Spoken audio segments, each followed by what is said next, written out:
જય દ્વારકાધીશ મિત્રો। ભૂકંપ પછી જ્યારે મા પોતાની 5 વર્ષની દીકરીને લઈને પિયર પહોંચી, પરિવારે દરવાજા પર કહ્યું, તું અંદર આવી શકે છે, પણ આ બાળકી નહીં। પછી 3 દિવસ પછી નકલી સહીએ તેમનું આખું ઘર છીનવી લીધું।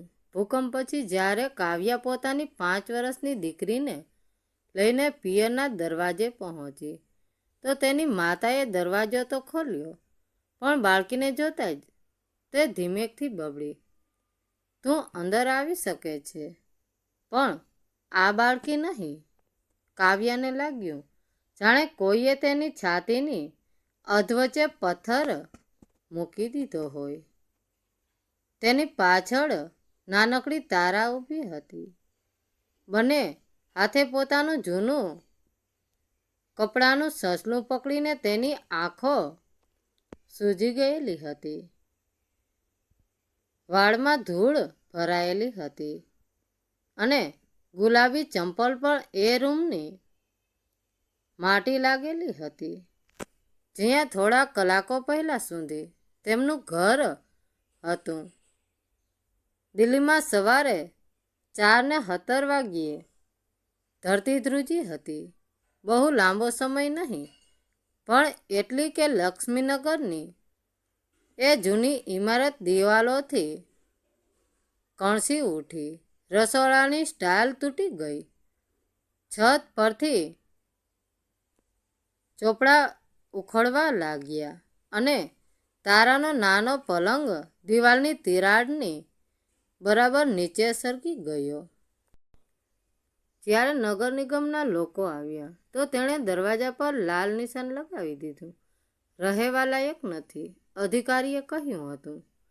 કાવ્યાએ તૂટેલી પ્લેટો વચ્ચેથી તારાની સ્કૂલ બેગ ઉઠાવી, કબાટમાંથી 2 જોડી કપડાં કાઢ્યા અને માતાને ફોન કર્યો, બસ આવી જા દીકરી। માતાએ કહ્યું હતું, ઘર છે તારું। કાવ્યાએ પૂછવું જરૂરી ન સમજ્યું કે તારા પણ આવી શકે છે કે નહીં।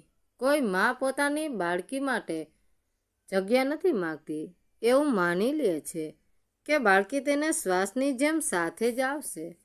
6 કલાક પછી તે જયપુરની જૂની કોલોનીમાં પોતાની બાળપણના ઘરની સામે હતી।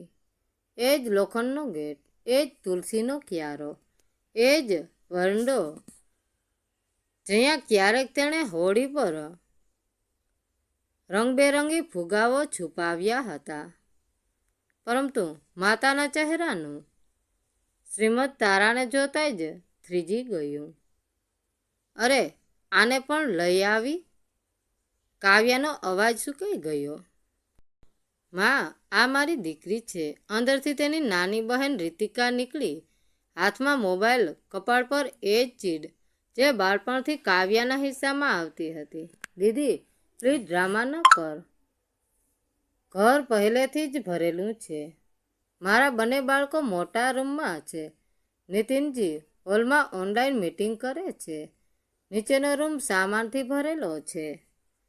તારા એ ધીમેકથી આગળ વધીને કહ્યું, નાની હું સોફા પર સૂઈ જઈશ, અવાજ પણ નહીં કરું।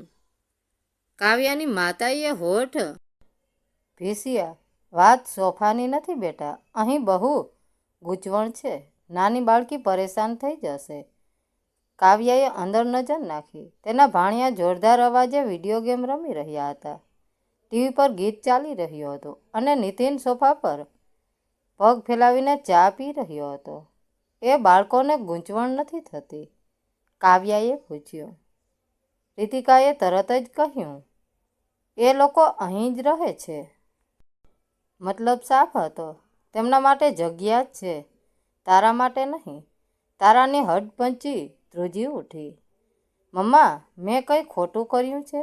કાવ્યાએ તેનો હાથ મજબૂતથી પકડી લીધો। ત્યારે જ પિતા દરવાજા પાસેથી બોલ્યા, થોડા દિવસ માટે આને કોઈ બહેનપણીના ઘરે મૂકી દે, તું અહીં રહી જા।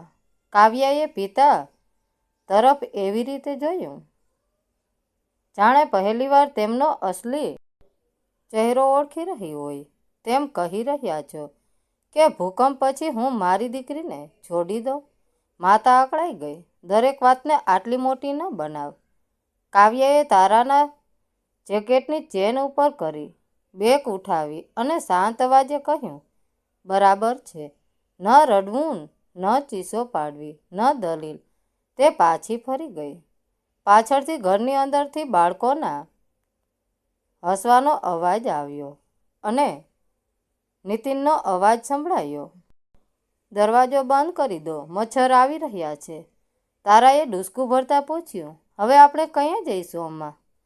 કાવ્યાએ ગાડીનો દરવાજો ખોલ્યો અને કહ્યું, જ્યાં આપણા માટે જગ્યા હશે. એ રાત્રે તેઓ હાઈવે પાસેના એક સસ્તા ગેસ્ટ હાઉસમાં સૂતા. રૂમમાં ભેજની ગંધ હતી, ધાબળા ખરબચડા હતા અને તારા જૂતા પહેરેલી હાલતમાં જ સૂઈ ગઈ. કાવ્યા આખી રાત છતની તિરાડ પર જોતી રહી. તેને ત્યારે ખબર નહોતી કે 3 દિવસ પછી એ જ ઘરનો પાયો કાગળો પર ધ્રુજવાનો હતો અને આ વખતે દરવાજો બંધ કરનાર લોકો પોતે રસ્તા પર આવી જવાના હતા. ગેસ્ટ હાઉસના એ સિલનવાળા રૂમમાં બેસીને કાવ્યાએ આખી રાત આંખની કીકી પણ પલકાવી નહોતી. તેની આંખો સામેથી પિયરના લોકોના એ કઠોર ચહેરા હટી નહોતા રહ્યા. સવારે જ્યારે તારા જાગી ત્યારે કાવ્યાએ પોતાના આંસુ લૂછ્યા, તેના કપડાં સરખા કર્યા અને પોતાના વકીલ મિત્ર અમિતને ફોન કર્યો. અમિતે પૂછ્યું, કાવ્યા, તું જયપુરમાં છે, પણ તારા પિતાના એ ઘરની કાનૂની નોટિસ તો દિલ્હીઓ મોકલવામાં આવી છે. કાવ્યા ચોંકી ગઈ. કાનૂની નોટિસ? શેની નોટિસ? અમિતે જે કહ્યું તે સાંભળીને કાવ્યાના પગ નીચેથી જમીન સરકી ગઈ. વાસ્તવમાં જે ઘરને કાવ્યા તેના પિતાનું સમજતી હતી, તે ઘર તેના સ્વર્ગસ્થ દાદાએ કાવ્યાના નામે વસિયત વિલ કર્યું હતું, કારણ કે તેના દાદા જાણતા હતા કે કાવ્યાના પિતા અને તેની નાની બહેન લાલચુ છે. પરંતુ 3 દિવસ પહેલાં જ કાવ્યાના પિતા અને રીતિકાના